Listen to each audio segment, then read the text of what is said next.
नीतीश सरकार के एक और आईएएस अधिकारी अब नेता बनेंगे, चुनाव लड़ेंगे, लगभग तय हो गया है क्योंकि आईएएस अधिकारी ने वीआरएस ले लिया है और सासाराम के करगहर से चुनाव लड़ने की चर्चा तेज हो गई है।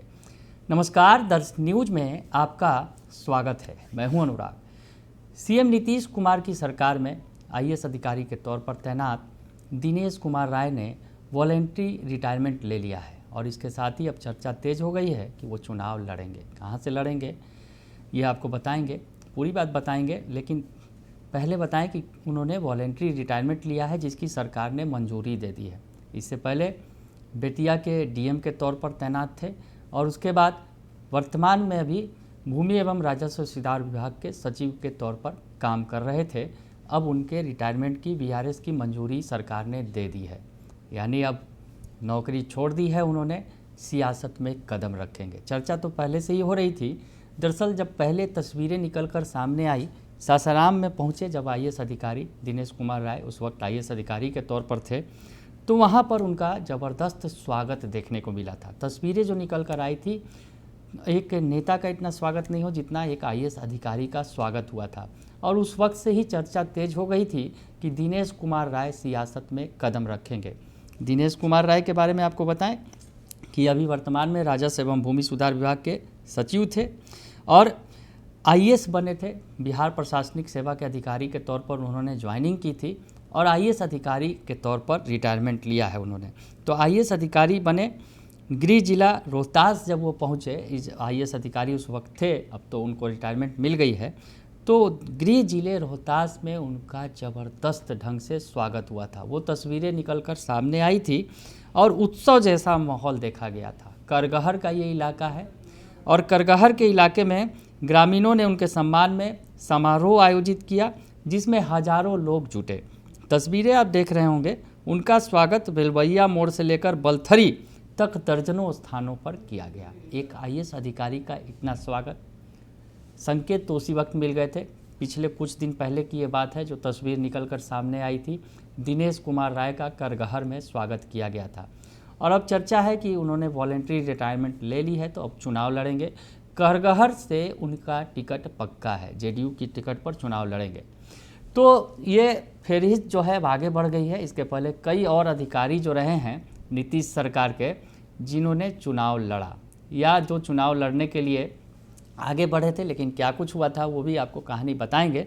लेकिन पहले आपको दिनेश कुमार राय के बारे में बता दें कि दिनेश कुमार राय जो पिछले दिनों रोहतास में गए थे तो एक महोत्सव की तरह जो है दिखा था आयोजन। किसी एक नेता का इतना स्वागत नहीं हो जितना एक आईएएस अधिकारी का स्वागत हुआ था और उसके बाद से ही कयास लगाए जाने लगे थे। चर्चा होने लगी थी कि दिनेश कुमार राय करगहर विधानसभा से चुनाव लड़ेंगे। अब मामला आगे बढ़ गया है, बात आगे बढ़ गई है। उन्होंने वॉलेंट्री रिटायरमेंट ले लिया है, नीतीश सरकार ने मंजूरी दे दी है और अब नीतीश के नेता बनेंगे। जो उनके आईएएस अधिकारी हैं उनके नेता बनेंगे।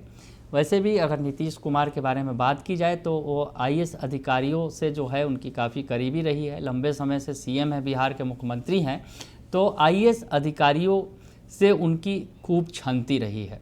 आईएएस अधिकारी जो है, अगर यूँ कहा जाए, उन पर आरोप भी लगता रहा है कि आईएएस अधिकारियों के हाथ में ही कमान दे दिया है नीतीश कुमार ने, वही चला रहे हैं। वर्तमान में तो आरोप लगा रहे हैं नेता प्रतिपक्ष तेजस्वी यादव। तो ऐसे में आईएएस अधिकारी बहुत सारे हैं जो उनके करीबी रहे हैं। लंबी फहरिस्त है, उस फहरिस्त की चर्चा करेंगे।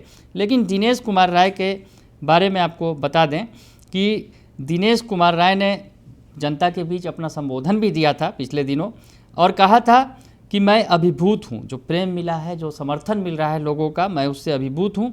और उन्होंने कहा था कि मैं जात पात का नहीं, जमात की बात करता हूँ। यही कारण है कि जो समाज के सभी लोग उपस्थित हैं।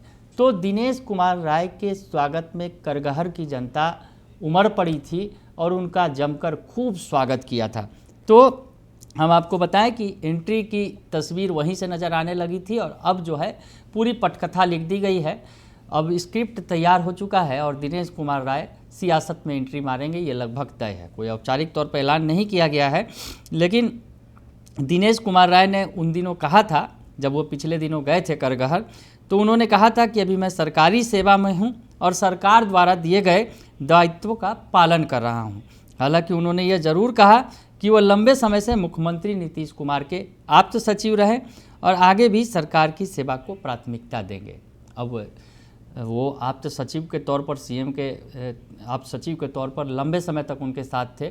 तस्वीरें लगातार दिनेश कुमार राय की सीएम नीतीश कुमार के साये की तरह नज़र आती थी। तो अब वो कह रहे हैं कि सरकार को सेवा तो वो देंगे, हालांकि रूप बदल जाएगा, वर्दी बदल जाएगी, यानी अब एक आईएएस अधिकारी के तौर पर नहीं, एक नेता के तौर पर दिनेश कुमार राय अब सेवा देंगे, चुनाव लड़ेंगे, ये लगभग तय है। हम आपको बताएं कि 2022 में बिहार प्रशासनिक सेवा के 26 अधिकारियों को भारतीय प्रशासनिक सेवा में पदोन्नत किया गया था और उसमें दिनेश कुमार राय का भी नाम था।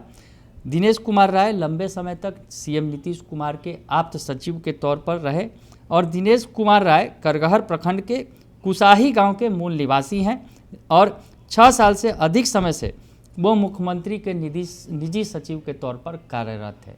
यानी लंबे वक्त तक दिनेश कुमार राय सीएम नीतीश कुमार के साथ साये की तरह रहे, उनके निजी सचिव के तौर पर तैनात रहे। उसके बाद पश्चिम चंपारण के डीएम बने, यानी बेतिया की कमान उन्हें मिली डीएम के तौर पर, और उसके बाद वर्तमान में भूमि एवं राजस्व सुधार विभाग जो है, राजस्व एवं भूमि सुधार विभाग के सचिव के तौर पर कार्य कर रहे थे दिनेश कुमार राय। तो दिनेश कुमार राय की नीतीश कुमार से काफ़ी करीबी है।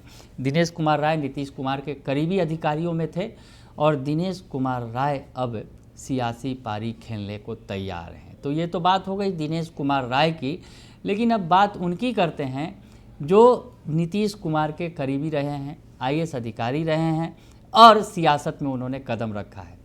दिनेश कुमार राय से अगर पीछे जाएं तो मनीष वर्मा का नाम आता है। मनीष वर्मा जिन्होंने आईएएस की नौकरी छोड़ दी और जदयू ज्वाइन किया और जदयू के बड़े नेता के तौर पर अभी फ़िलहाल कार्य कर रहे हैं। जदयू में बड़े पद पर हैं मनीष वर्मा, कभी नीतीश कुमार के खासम खास आईएएस अधिकारी रहे। बात मनीष वर्मा की, मनीष वर्मा तो पार्टी में हैं ही, वो भी चुनाव लड़ सकते हैं। और थोड़ा और पीछे जाए तो आरसीपी सिंह की चर्चा की जा सकती है। आरसीपी सिंह जो आईएएस अधिकारी के तौर पर थे, नीतीश कुमार के साथ लंबे समय तक उन्होंने काम किया, बिहार में उन्हें नीतीश कुमार ही लेकर आए थे और उसके बाद आईएएस अधिकारी के तौर पर काम करने के दौरान नीतीश कुमार के काफ़ी करीबी हुए और उसके बाद उन्होंने सियासत में कदम रखा। उन्हें बड़ा ओहदा भी दिया गया, पार्टी का राष्ट्रीय अध्यक्ष भी बनाया गया। हालांकि बाद में खटपट हुई और दोनों अलग अलग हो गए और अब अगर बात करें, आरसीपी सिंह ने नई पार्टी बनाई थी और उसके बाद अब वो जन सुराज में शामिल हो चुके हैं। तो आरसीपी सिंह जो नीतीश कुमार के खासे करीबी थे, उन्होंने भी सियासत में कदम रखा, राज्यसभा सांसद भी बने और केंद्र में मंत्री भी बने। मनीष वर्मा फिलहाल हैं। और बात कर ले एक शख्स की जिसने सियासत में कदम रखने के लिए अपनी नौकरी छोड़ दी। जी हाँ, नौकरी छोड़ दी थी, काफ़ी उम्मीद थी कि टिकट मिल जाएगा। जदयू उन्होंने ज्वाइन किया था नौकरी छोड़ने के बाद, लेकिन उन्हें टिकट नहीं मिल सका। उनकी बात भी बता दें आपको, गुप्तेश्वर पांडे की हम बात कर रहे हैं। आईपीएस अधिकारी थे और सूबे के डीजीपी थे, बिहार के डीजीपी के तौर पर कार्य कर रहे थे गुप्तेश्वर पांडे। 4-5 महीने की नौकरी बची हुई थी, लेकिन उसके पहले उन्होंने वीआरएस ले लिया था। उस वक्त भी चुनाव था और चुनाव के पहले उन्होंने वीआरएस लिया था। चर्चा थी कि वो बक्सर से चुनाव लड़ेंगे, हालांकि बक्सर से बीजेपी का दावा था और शायद बीजेपी के दबाव के आगे गुप्तेश्वर पांडे को ये सीट नहीं मिल पाई थी, चुनाव नहीं लड़ पाए थे और उसके बाद तो उनकी सियासी पारी वहीं ख़त्म हो गई और वो अब कथावाचक बन चुके हैं। तो गुप्तेश्वर पांडे की कहानी भी बिल्कुल अगर यूँ कहा जाए फिल्मी थी। जिस तरह से सियासत में कदम रखने के लिए उन्होंने नौकरी से इस्तीफ़ा दे दिया और उस वक्त काफ़ी चर्चित भी हुए थे। दरअसल जो सुशांत सिंह राजपूत का केस था, उस मामले में काफ़ी चर्चा हुई थी गुप्तेश्वर पांडे की, और जो मुंबई और पटना का कनेक्शन बना था, आईपीएस अधिकारी को भेजा गया था, वहाँ पर क्वारंटीन कर लिया गया था, बहुत सारे जो मामले आए थे और उसमें गुप्तेश्वर पांडे ने बढ़ चढ़ कर जो है बिहार की भूमिका को स्पष्ट किया था। तो उसके बाद से वो सियासत में कदम रखने वाले थे, लेकिन उन्हें टिकट नहीं मिला। टिकट मिलने के बाद उनके चुनाव लड़ने की भी चर्चा थी, जीत कर मंत्री बनने तक की चर्चा थी, लेकिन न टिकट मिला न चुनाव लड़ सके और फिर वो कथावाचक बन गए। तो ये बात हो गई पुरानी है। कई सारे अधिकारी जो हैं जो नीतीश कुमार के करीबी रहे और सियासत में उन्होंने कदम रखने की किसी ने कोशिश की और किसी ने कदम रखा भी हालांकि नीतीश कुमार के साथ आरसीपी सिंह की जो कहानी है वो भी एक आईएएस अधिकारी की है। लंबे समय तक साथ रहे और काफ़ी करीब थे। एक वक्त अगर यूँ कहा जाए नीतीश कुमार और आरसीपी सिंह में अगर पार्टी में नंबर 1 और नंबर 2 थे, लेकिन बाद में स्थितियाँ बदली और सब कुछ बदल गया। एक आईएएस अधिकारी से इतर भी बात कर ले, प्रशांत किशोर की। प्रशांत किशोर को भी सियासत में जो है लॉन्च किया था सीएम नीतीश कुमार ने। प्रशांत किशोर दरअसल एक रणनीतिकार थे और पार्टियों के लिए रणनीति तैयार करते थे। नीतीश कुमार के लिए भी उन्होंने रणनीति बनाई थी। नीतीश कुमार के लिए रणनीति बनाते बनाते सियासत में जो है नीतीश कुमार ने उन्हें एंट्री कराई और पार्टी में बड़ा पद भी दिया।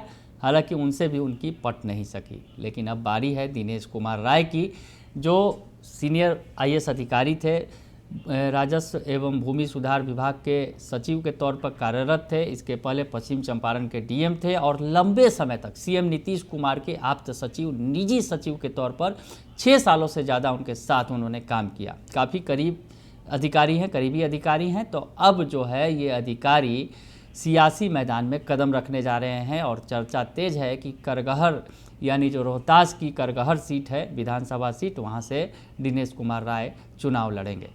तो खैर फिलहाल के लिए इतना ही, आगे देखते हैं क्या होता है। फिलहाल के लिए दीजिए इजाज़त, धन्यवाद।